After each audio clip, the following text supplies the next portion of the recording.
Hey there, and welcome to another collection update. Just let me adjust that camera a bit there. All right. Um, I think my last collection update was in September, and I haven't actually bought a whole lot in that period. I do have quite a few things coming, but yeah, I've got just a few CDs here, probably about 15 CDs. Um, Nothing hugely underground, but yeah, just some gap fillers as well. I think I said that in my last video. I'm sort of going through and fleshing out certain bits of discographies of bands and that at the moment. So yeah, there's some of that sort of stuff here. Yeah, so why not? Let's get started. Recently received these from the UK. They took a while to get here, actually. That was the first two Thou Art Lord albums from Greece. Got their first one, the Osphoros, I think it's called. Um, this one I remember really early on when I was first getting into the underground black and death metal. It was a very there was a song from this first album that was in a compilation CD that came with a magazine from Unisound Productions, Greek label back then. So that was when I was first exposed to them. And yeah, very typically Greek sounding. It's got the heavy hitters from back in the day. Sakis from Rotting Christ. We've got Magus Wampir, Daeloff, Necromantia, and yeah, just really, really cool Greek black metal. Probably a bit more leaning on the thrash side of things compared to say Rotting Christ and Varathron, even though the old Varathron stuff was had like a very thrash vibe to it pre the album, the first album anyway. And also got the second one here, Apollyon. This is really good stuff, probably a bit rawer and less sort of mystical sounding, just a bit more riff driven, but again, really cool stuff. And I hadn't heard this one back in the day. I sort of came to this one later, but had heard the first album. So yeah, really glad to have these Thou Art Lord albums in the collection. So yeah, I'll have to go through and get the other ones. I saw on Spotify that they've actually got a new EP out or something, and had a quick listen, and it sounded pretty good. Had quite a huge modern sounding production, and sort of sounded pretty reminiscent to what Sakis is doing with Rotting Christ these days. But it was quality stuff. And the ones after this were on Black Lotus Records, I think, which was Wampir Taylor's label. And that stuff seems to be pretty hard to track down, I think. But I'll try and get hold of that at some point. And sticking with the Greek theme, just rebuying basically my whole Rotting Christ collection that I had back in the day. I had quite a lot of CDs at a previous place that I lived probably a decade ago, and a lot of that stuff got stolen, and not stolen, got thrown away, and had some gems in there. So I'm sort of just slowly re-getting that stuff that I had back then. So these are all like recent Peaceville reissues as well. Got Passage to Arcturo there. What could be said about this one? Total classic. Really influential as well. A lot of the guys in the Norwegian scene back in the day loved this EP, and just a real occult, mystical vibe on this one. Back then, like I remember back around 95, this is earlier than that, but when I was first getting into this music, Rotting Christ had a real atmosphere and mystique about them. And like this sort of material, sort of you sort of understand where all that came from, because they were very evil sounding and just had that real aura about them. And yeah, anyone who hasn't heard it, I'm sure you all have, but definitely check out Passage to Arcturo. Up next, we've got the all-time classic, Thy Mighty Contract. These are all pretty bare bones reissues as well. No sort of liner notes or anything. I think there was a previous reissue on Peaceville that actually did have sort of liner notes with certain guys from bands and stuff, but these are very bare bones. Sort of remind me of the older ones. Like this one was on Osmos, so I remember that. And basically, it's just a carbon copy of that, especially in the booklet. Maybe some pictures. I don't remember there being pictures in the Osmos pressing. I think it was just like a 4-page booklet with lyrics and really bad English grammar, which I can't blame them for because it's not their language. But yeah, what can be said about this one? Total classic, sort of untouchable atmosphere. I don't think they've ever captured it. They've gone on to do some great albums, and I love all eras of Rotting Christ, but there's just something really it's harder to find, and a lot of those early albums from bands in let's say the Greek scene or even the Norwegian scene just had that. There was something about it, and this album definitely has that. So, The Mighty Contract, total classic album. Non-Serviam is, I really like it, but it's a step down, I think. Different product, a drier sort of sounding production, and they even mentioned that in the Rotting Christ biography, which is well worth reading if anyone hasn't checked that out and you're at least interested in Rotting Christ or even just the Greek scene in general, which they had a huge part in sort of forming. Excuse me. This was actually my entry point to Rotting Christ. They again were on a compilation, and yeah, I think it was the same compilation actually. The one I talked about with Thou Art Lord, Morality of a Dark Age was on that, and it's sort of as much as I liked it, it was that same thing that pops up when you read a review.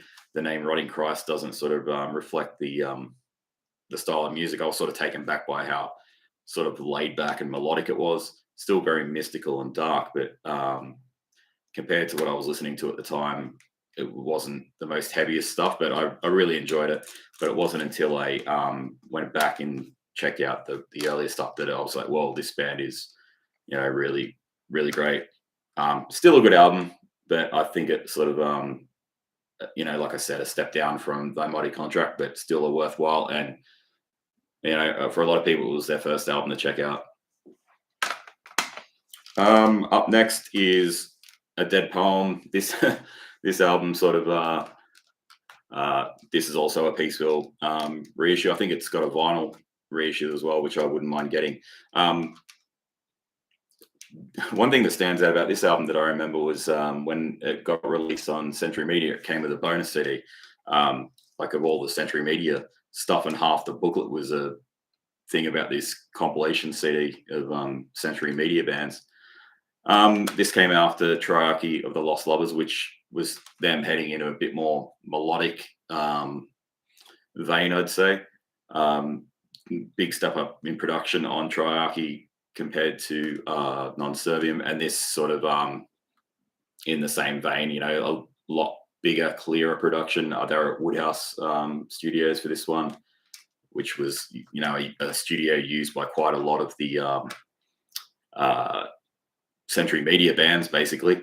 It seemed to be the go-to studio for a lot of bands.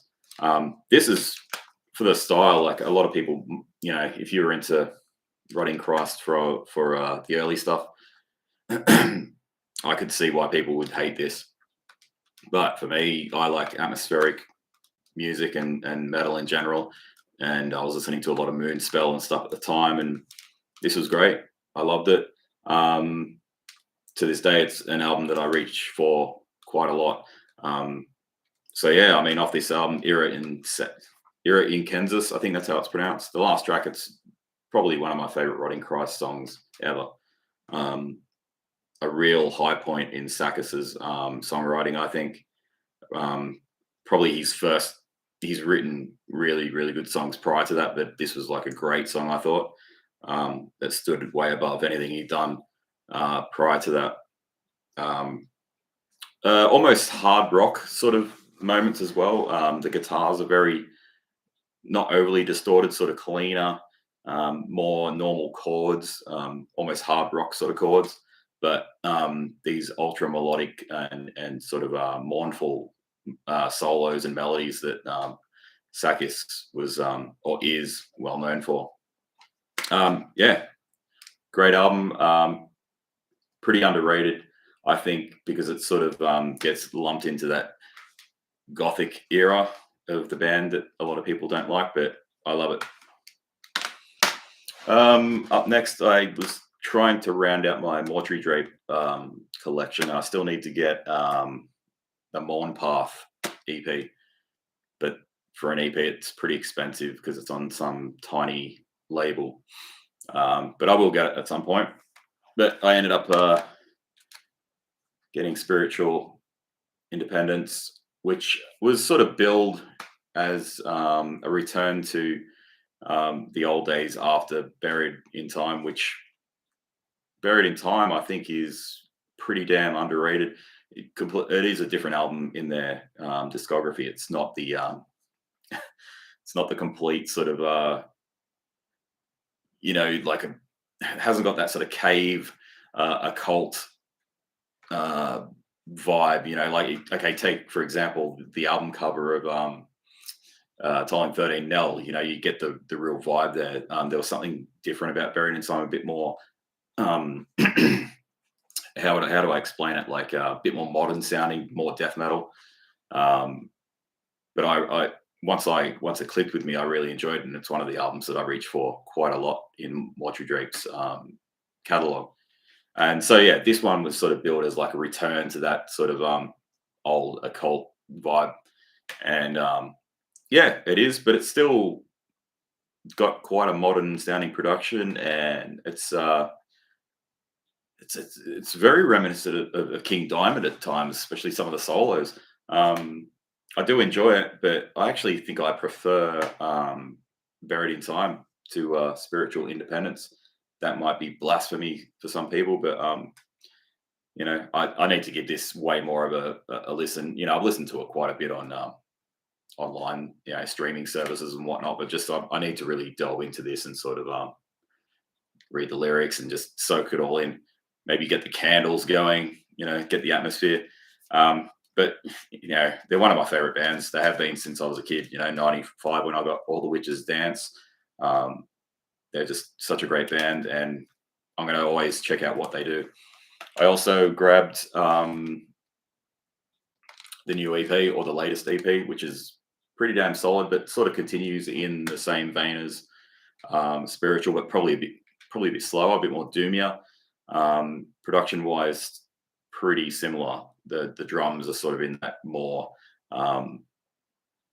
clicky sort of modern sound, but yeah, some really good material. They do a cover of Nightmare Be Thy Name by Merciful Fate from Time, which is pretty decent cover. I'm not huge on covers, but unless it's completely shit, I'm not going to bag it out. And this was pretty damn good cover. But I mean, when it comes to Mortuary Drape EPs, you're not going to go past Into the Drape and On Path. This is a nice little stopgap, I think, between Spiritual Independence and what will become the next album. Hopefully that's out on Peaceville.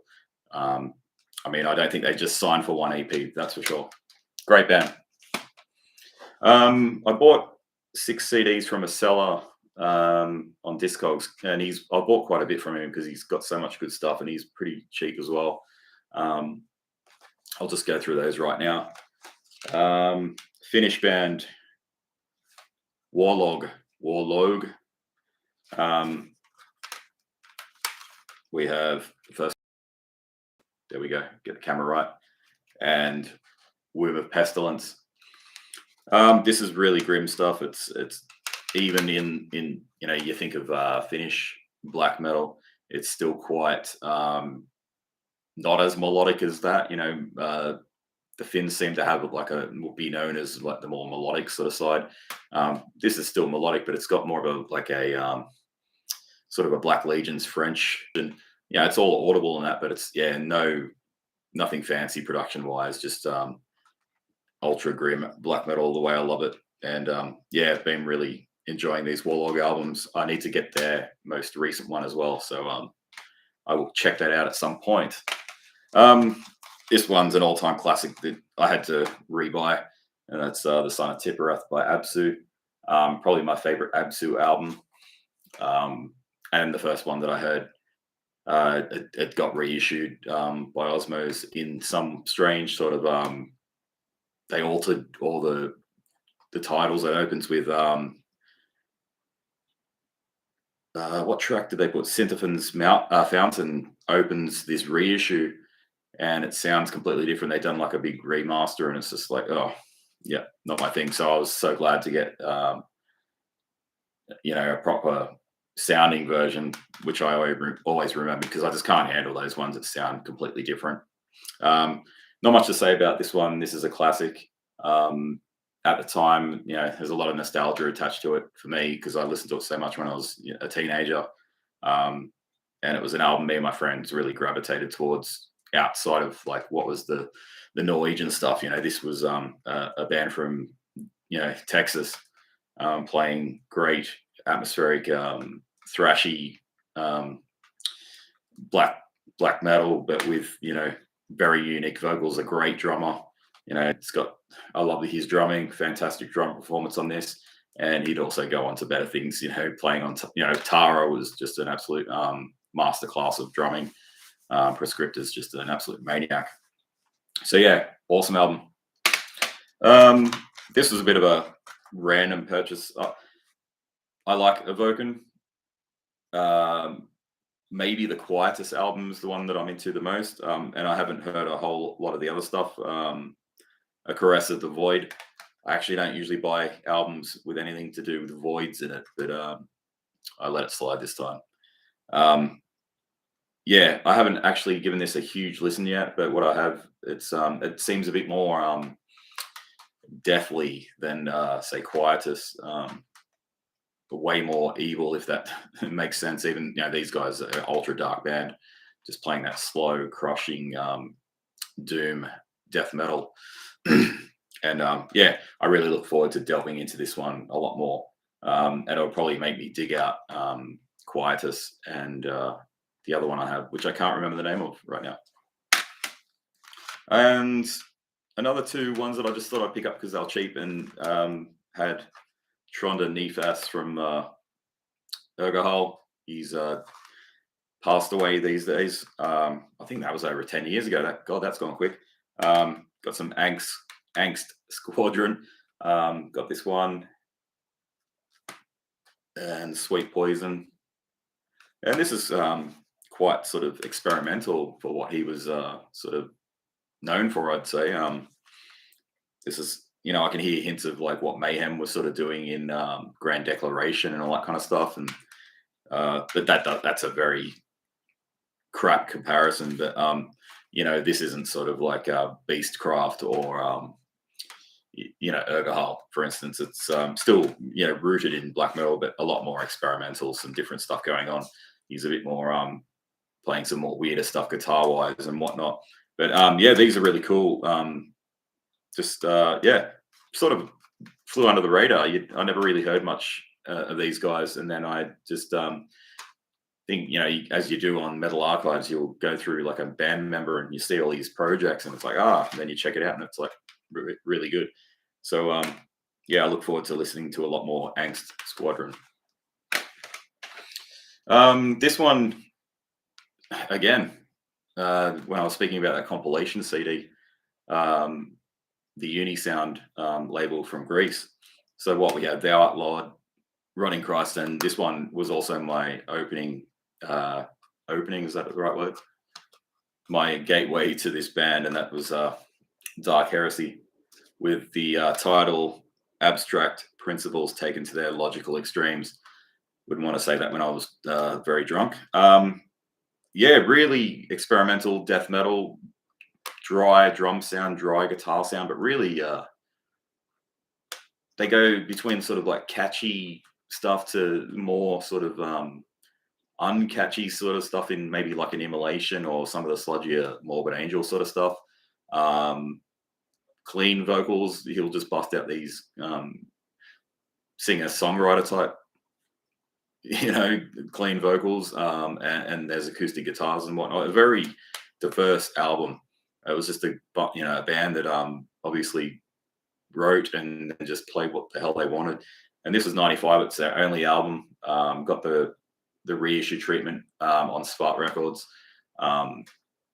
Pretty extensive liner notes in there. Interview with the band. So get to sort of see all the build up to this album and the recording stories and whatnot. So pretty cool package. I actually wouldn't mind getting this on vinyl. So I'll have to see what the prices are for that. But yeah, if you want some interesting, untypical death metal, and it's not overly, I wouldn't even call it blasting death metal. Yeah, it's just really cool stuff. Check out Dark Heresy. Nothing surprising here. I've never owned a copy of this. Welcome to Hell by Venom. It's really good stuff. Obviously, I'd heard it, but really dirty, really filthy, sort of taking Motorhead to the next level, but a bit more punky and just them trying to scare the shit out of people. I've had black metal on CD before, but had to rebuy it. And yeah, this is the album that I prefer. Didn't really go past black metal. At War with Satan, it never grabbed me. And then the album after that, is it Possessed? I'd never really checked that out. The one that I do remember was Cast in Stone from 1997. I really like it, and I've spoken to a few people in saying that I like Cast in Stone. They just look at you with this, what did you say? You can't like that. Cast in Stone is great. I mean, this is really cool. It's got some great tracks on it. It's good beer drinking music. I'm not a huge fan of Teacher's Pet. I just hate those, stupid guitar. I don't know what you call it, but it's like mimicking like a nursery rhyme melody or something. It just shits me. Anyway, classic. This one, I enjoy it, but it's nowhere near the level of the second album. This one was more of a purchase because I didn't have an original copy of Grand Declaration or Auto Ad Chaos. So I just grabbed that box set thing here with both those albums, and it's also got Chimera or Chimera as a part of it. It's nothing fancy booklet wise and all that kind of stuff. It's just, but yeah,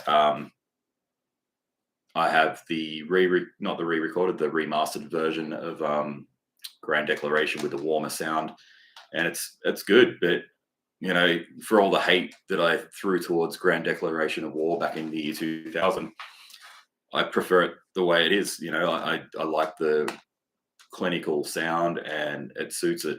I always thought I prefer that redone version, but when it came out, I liked it, but I was like, nah, I prefer the original. And that's an album that's really grown on me over the years, going from complete hatred to probably one of the go-to albums when it comes to Mayhem. So yeah, glad to have this. I'm sure I'll get around to buying the individual copies at some point, and then I'll just move this one on like I was going to do with the Septic Flesh box that I got as well.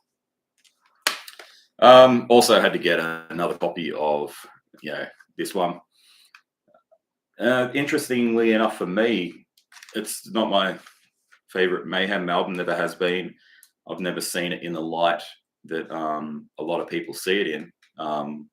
It's I get its historical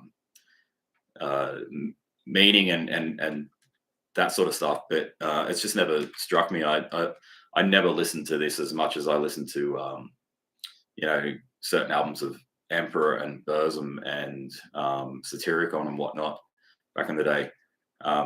I appreciate this a lot more now than I did when I was younger. It took me a long time, but if I'm listening to Mayhem, it's pretty much all the material after this. I'll come back to this and listen to it occasionally, but I just don't have that nostalgia attached to it, or it just doesn't do it for me. Doesn't mean it's a bad album. I know what I'm saying is complete blasphemy in the realms of black metal, but hey, you got to speak the truth, don't you? I'm just down to the last two now. So I've also been getting my trying to get the Creator CD collection going as well. I used to have this on vinyl back in the 90s. This is the first time I've ever had it on CD. It's just that reissue. It's also got the Live in Berlin extra CD or is it a DVD? One of the two. Which I had on VHS back in the day, which was one of my favorite. I used to flog that VHS. It was one of the best live videos ever. Creator were in fine form. This is great, but it's not my. It's probably too tight and sterile for me, despite how influential and how much I loved it back in the day. Even being a guitar player, like the tightness was a huge influence on me as far as being a rhythm player. You know, I totally aspired to be that precise and whatnot as Millie is on this album. But as the years go by, when I'm going to listen to Creator, it's always something a bit looser. And you know, this is great, but it's just a bit sterile for me. But I can't discount how much I've loved it in the past, and I still love it. And to finish off with, we have Churches Without Saints by Disaster. It took me ages just to get. I don't know why it was the only one I needed in the Disaster discography, and I just held off. Maybe because I was worried that Tormentor had left the band, and they got this new bloke in. But now it's again, what a band! You know, just ultra solid discography. Nothing. I really loved the last album. This one is in the same style. They seem to be more reverting back to like the Touch of Medieval Darkness sound. The more like the last few albums are really going in that vein, which is suits me fine. It's got that real just that same vibe about it. Yeah, I can't complain about this one. This is really solid album, even with the new drummer. Slightly different style of drummer, but still ultra solid and well worth your time if you're into Disaster. Yeah, ultra solid band. And that is it for the collection update. That's what, 27 minutes. That's pretty short for me. I usually do like 45-minute collection updates. But yeah, for those watching, thank you very much, and I'll see you next time.